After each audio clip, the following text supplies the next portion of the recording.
All right. Thanks again, everybody, for joining us today. I'm Ken Goldman. I do communications for the Integrated Award Environment at GSA. Thanks again for everybody joining. We still have a lot of people joining, but we're going to go ahead and get started. Just a few quick housekeeping items to make sure that we're all on the same page. This is going to be a presentation about the government's move to the UEI identifier. And we're going to be talking about how what we're going to be doing in IAE to sync up with that move and how that's going to affect the IAE systems, SAM.gov, and the rest. My colleague, Kat Rollins, will be giving the presentation. Just to let you know, this is one of several presentations like this that we will do between now and April. So there will be a few more. We don't have those scheduled right this moment, but as soon as we do, you will get invites and you will be able to see that on Interact, so you know when the next programs are coming. For today's program, we did plan on it being relatively short compared to some of our other programs that we've done. So we're gonna see probably try to keep this to around 30 minutes. Throughout the program, we will be soliciting any and all of your questions. Here in Zoom, there are two chat logs. There's the regular chat log, but if you have a question about the presentation or a question that you would like answered, please put it in the Q&A chat log, which is directly to the left of the regular chat log. So I know it's a little confusing with the two different chat logs, but if you put your question in the Q&A chat log, we can capture those questions. And if we're not able to answer them live during this program, we can capture those and get you some answers in writing. So please direct all of your questions to the Q&A chat log. And finally, after this program is over, within the next few days, we will post the slide deck, recording of this program, and answers to the questions that we don't get to live. Those will all be posted on Interact. So if you're not already following us on Interact, you probably should. And we will try to get all this information out to you so you can have it in front of you. So with that introduction, I'm going to turn it over to Kat, and she is going to walk us through today's program. Thank you so much, Ken, and welcome everyone. As Ken said, my name is Catherine Rollins, and I am the lead program manager for our modernization efforts in SAM.gov. Today, very specifically for this stakeholder forum, we are talking about the unique entity identifier, in parentheses, SAM. And we want to talk about very specifically the IAE transition from the current DUNS to the new unique entity identifier. To kick things off, I wanted to just start with what is the unique entity ID, in case folks don't know. So to level set, today, the authoritative unique entity identifier is the DUNS number. The DUNS number is probably something that most of you are familiar with. It is a 9-character numeric value. It is managed, granted, and owned by Duns & Bradstreet. And that is what currently is the authoritative UEI. On April 4th, there is a transition where we'll go from the DUNS number being the unique entity identifier to a federal government-owned unique entity ID, SAM. This ID is a 12-character alphanumeric value. So it's a change there. And this number is then owned, managed, and granted by the government. So it's one that we control. Very important is the red text on the bottom here. The DUNS number remains the authoritative identifier until April 3rd, 2022. So from this point forward, whenever I mention the unique entity ID SAM, it is for that April 4th and the transition that we're trying to help users in from today, the DUNS number, accepting, using, and starting to get acquainted with the unique entity ID SAM number in place before April. But DUNS remains authoritative until April 4th. So why is the change from DUNS to the unique entity ID happening? A lot of people don't like change, but there are good reasons for it. So one of the primary items here is that we're trying to move away from the DUNS number to the Unique Entity ID, which is a federal government-wide initiative. So everyone is going to be doing this. OMB has directed federal agencies and systems to complete their transition to the Unique Entity ID no later than April 4th, 2022. GSA's role in this transition is the assignment of the Unique Entity ID as a part of the entity registration process in SAM, and preparing all of our other IAE systems, such as FPDS and FAPIS, to display, accept, and or assign the new Unique Entity ID as well. And we're going to cover all of those different pieces, at least at a high level, for this presentation upcoming.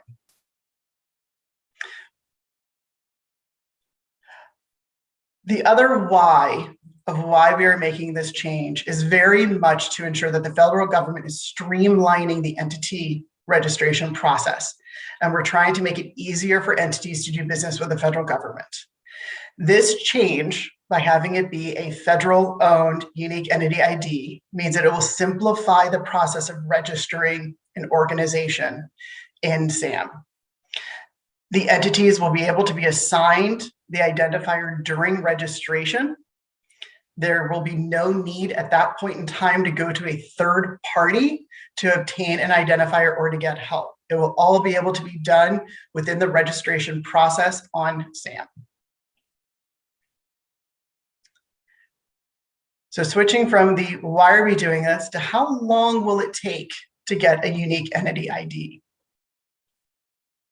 So for those of you that currently already have an entity registered in SAM today, it will take 0 time because you already have the Unique Entity ID SAM assigned. And we're going to show in just a minute where you can find that information on sam.gov today. If you are an entity or you're someone looking for an entity and they have an inactive registration, they have also already been assigned the Unique Entity ID.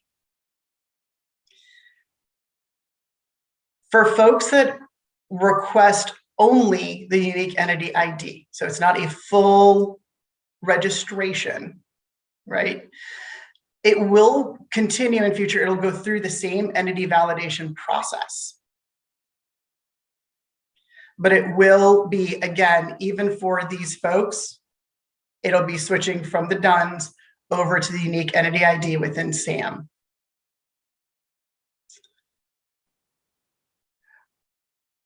If the process goes through the successful validation, it occurs immediately for if you're just getting the ID or if you're going through a full registration. There is a note on this slide, though, that the full entity registration approval, so if your entity is going through the full process, even after April 4th, it still could take up to 10 days to process just all the extra validations and checkpoints that are within that full registration.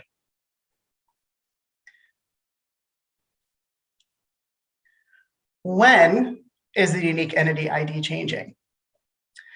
So I talked a little bit about the current and then that April 4th date, but to break it down a little bit further, before May 24th, the acquisition world lived with just the DUNS number as the Unique Entity ID. Starting on May 24th, the systems, especially within IAE, have started transitioning to show both the DUNS number, which is still the authoritative Unique Entity ID, and the new Unique Entity ID SAM.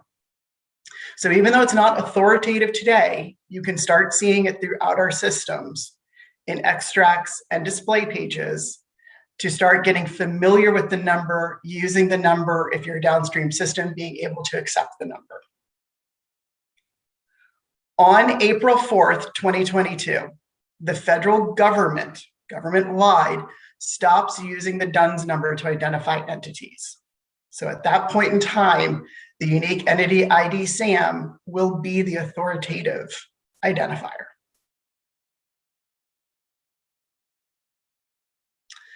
Breaking the timeline down a little bit further, in here we go through the specifics of the idea that, again, today we're showing both pieces of information across our sites. We are going to be kicking off in the next little bit user acceptance testing around the entity validation service in SAM.gov. And then in Q1 of fiscal year 2022, we are looking to start kind of again, another transition point, but allowing subaward recipients to apply for the unique entity ID SAM on SAM.gov. So these are folks that do not require the complete entity registration, but right now, as a part of their award process or their contracts, they do still have to get a DUNS number. So this is allowing these folks to come in and say, here's my DUNS number, but I also need this UEI ID before the April 4th transition point. And then April 4th, the actual transition is complete. New registrations will just be around the unique entity ID, and DUNS will no longer appear on the IAE interface and screens, and it won't be used as a part of the registration process. What does the new unique entity ID mean for me? We broke this down into kind of the user scenarios. So again, if you're an entity already registered in SAM.gov today, you've already been assigned the unique ID. If you want to go look at what your new number is, or the new ID, because it is alphanumeric, sorry, you can just go to SAM.gov and look at your entity registration page. And I'll show you exactly where to see that in an upcoming slide. If you're a subawardee not registered in SAM, but you do use the DUNS number for subaward reporting, this is what I was talking about just a moment ago, that starting in Q1 of fiscal year 2022, you'll be able to request a unique entity ID in SAM without having to go through the full registration process. And again, this will help with that transition point. So you'll have that unique entity ID set up in advance of April when we stop using the DUNS, and you have to have that new unique entity ID for reporting. If you're a user who pulls award data and reports from IAE systems and view the DUNS number, then again, it is available now in the systems. So if you go to SAM.gov, our APIs, our data extracts, and the FPDS Atom feed, all of those currently show the DUNS number, and they supply the unique entity ID SAM. So you can go ahead and start looking at that and seeing the comparable in the new information. Reminder though, before April 4th, the DUNS number is still authoritative for any contract actions that you're doing. On April 4th, only the new unique entity ID will be provided and the DUNS field will go away. So if you try searching after April 4th, you will have to use that new unique entity ID SAM. Very specifically, if you're searching for entities and contract award information using the DUNS number, so on FPDS or on SAM, again, today you can start using the DUNS number and or the unique entity ID to search for those entities. And then starting on April 4th, you can only use the unique entity ID SAM. It's that alphanumeric 12-digit one. If you're getting ready to register your entity, if you are doing the registration, you start the registration process before April 4th, 2022, you will still need to go to Duns & Bradstreet and get a DUNS number. Then go to SAM.gov to register your entity. Through the registration process, you will be assigned the new unique entity ID, so you won't have to take any extra steps there. But before April 4th, you do still need that DUNS number. If you start your registration after April 4th, then you will be assigned the unique entity ID as part of the SAM.gov registration, and you will not need to go to DNB and get a DUNS number at that point in time. So very much it depends on when you are starting that registration process. Before April 4th, you will still need the DUNS number. After April 4th, you will not need the DUNS number. Where can I find the new unique entity ID on SAM.gov? So if you are within SAM.gov and you are looking at the entity search area, within the search results, we have a label in front of the unique entity ID field One says DUNS, and so that will be the current Duns and Bradstreet DUNS number. Directly below that is the unique entity ID, and that has a label of SAM in front of it. And so this will show on the search results, both for the entities and in contract opportunities award notices. You can also see directly on the entity registration page itself, again, where we have the unique entity ID DUNS. Directly below that is the unique entity ID SAM. And again, in the contract award notice detail page, again, the DUNS number shows first where that is still authoritative. Directly underneath that is the unique entity ID SAM. We have also already updated FPDS and CPARS. Very similarly, where you see the unique entity ID DUNS, directly below that is where you will find the unique entity ID SAM. The top one is for FPDS through the easy search, and then the bottom one is CPARS. And again, we're listing the unique entity ID, the 12-digit alphanumeric code directly underneath the 9-digit numeric DUNS number. So keeping them close together just for that reference point. Unique entity IDs in APIs and data extracts. So this is very specifically for our system folks, but we wanted to let you know that right now, we already have these available for use for our SAM APIs. To figure out the documentation or to get connected or to figure out the correct version to be on for those, please go to open.gsa.gov. That will give you all of the relevant information, crosswalks, everything else that you need is on that open.gsa.gov. The FPDS Atom feed has also been updated to include the unique entity ID. FPDS does also have on the site a crosswalk to populate the unique entity ID in contract actions in agency systems. Sorry. System accounts are available to any user in sam.gov that has a user account. You can try a test system account at alpha.sam.gov. That is the SAM test environment, so it will be test data. The UEIs or other information in alpha are not authoritative. It is test data that is in our alpha site. But if you do want to test that connection, alpha.sam.gov is the place to go to. And we would ask that you contact newsamtesting@gsa.gov if you want to set up that test account. Agency system owners are encouraged to join our TIC, the Technical Interface Community. And again, there's an email contact there to join. This is specific to our federal connections. Hey, Kat, I'm going to pause you for just a sec, do a little more housekeeping because we've had hundreds of people join since we started, and we're having a very active chat session over in the chat. So just to recap, in case you missed it at the beginning, the presentation is live right now. It's going on. There is both sound and video, although I suppose if you can't hear us or see us, you're not hearing me say that right now.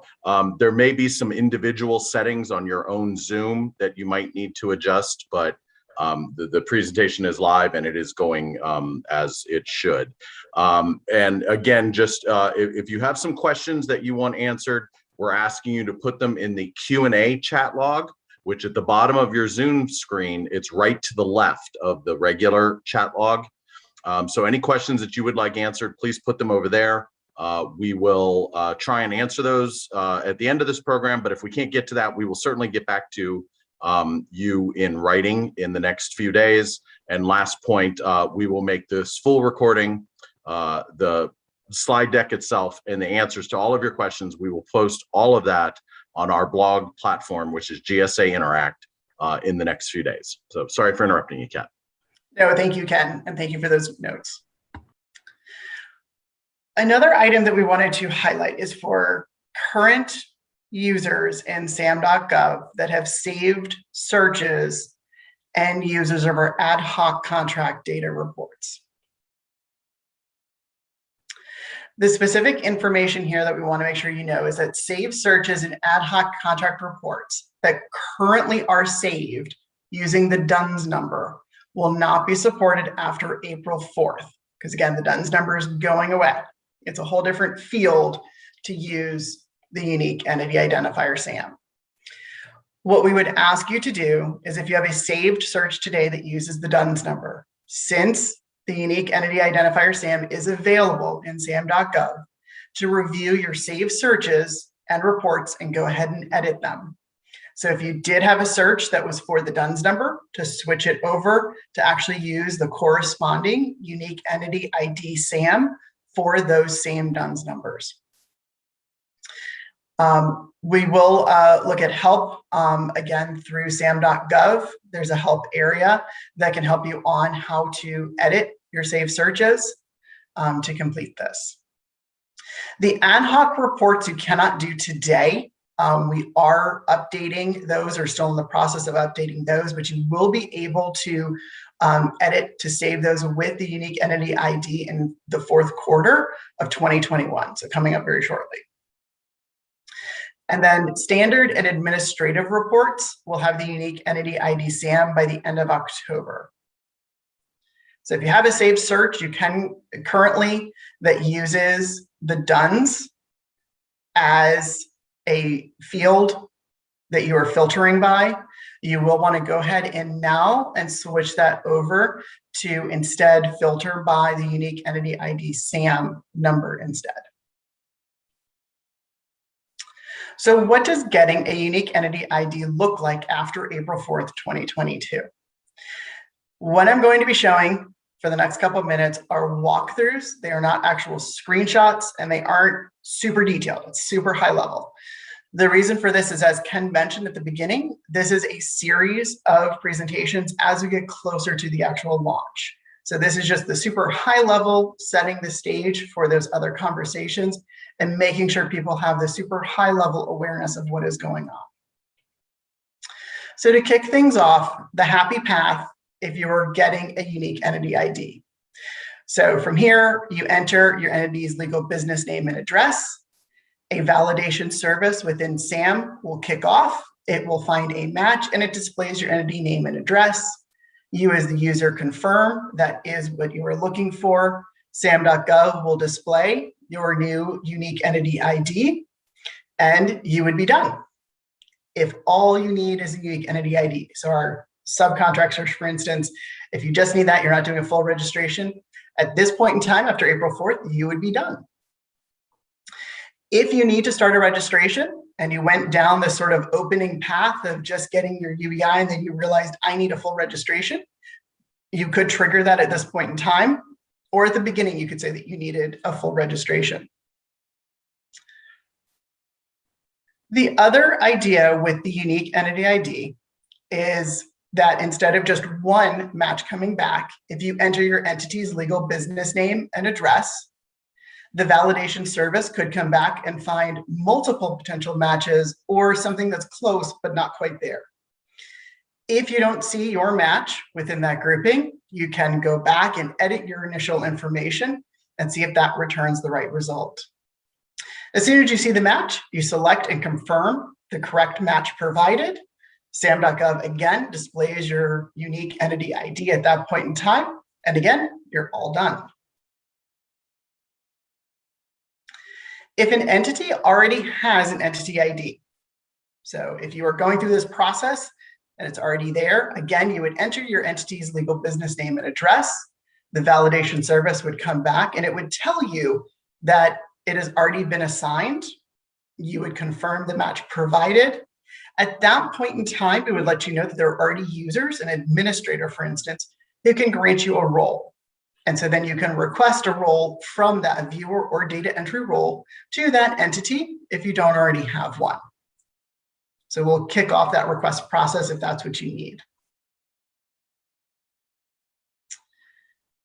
If there is no match, so this is one where you enter your entity's legal business name and address, and the validation service finds no match. And it would tell you that. At this point in time, you have to go back and edit your information to try to get a different checkpoint.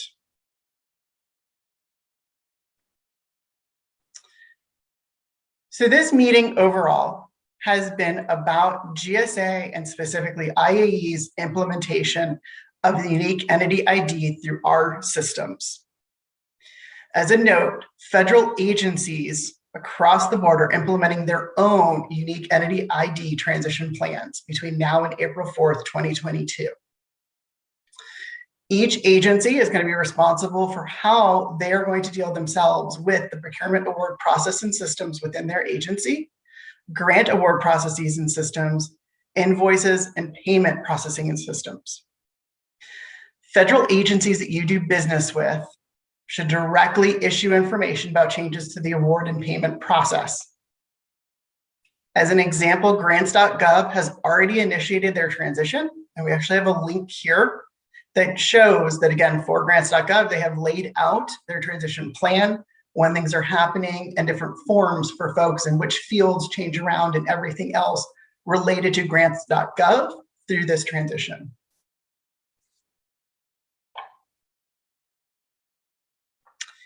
At this point in time, I'm going to look at some of the questions that we have and see if I can answer a couple of the high-level ones, if possible, because we do have a couple minutes.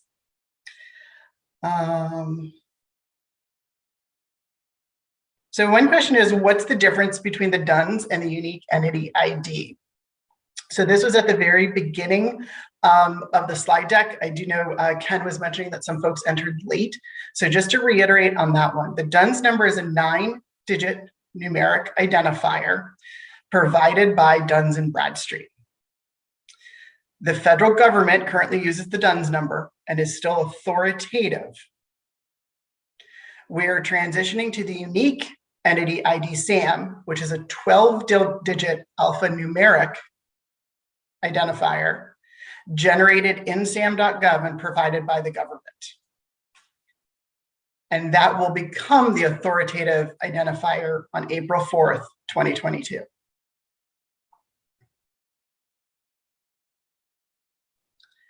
Another question is around, there's a couple of sort of go around this of how long will it take to get the unique entity ID? So if you were doing a full registration, there are several validation points.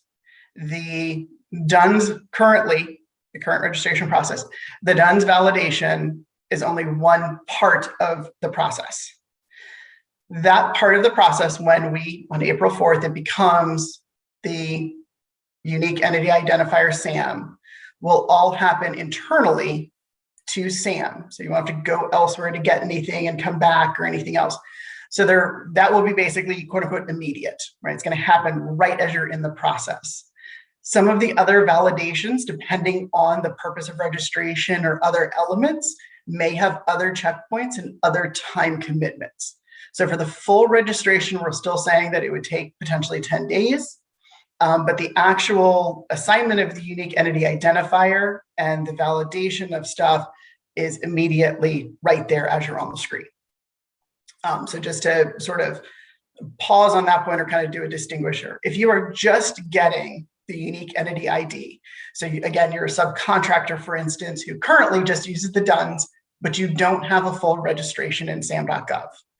For those folks, you would still come in to SAM to get your unique entity identifier SAM, but you would just be getting the number, and that would take place right then, and it is immediate. And then you don't need to complete the full registration. So we'll have a process for that in SAM directly. At this point in time, I will turn things back over to Ken. I think I'm at time. Yeah, all right, great. Thanks, Kat. So yeah, it looks like we're actually right on time. So that's perfect. Again, no, I already said this before, but I want to say it again. This is the first of several of these programs. There will be additional sessions where we'll walk you through some more detailed information about this, certainly well before April. So stay tuned to Interact. I've posted the link to Interact, which is GSA's blogging platform. I posted that in the regular chat log. It's also right here on your screen.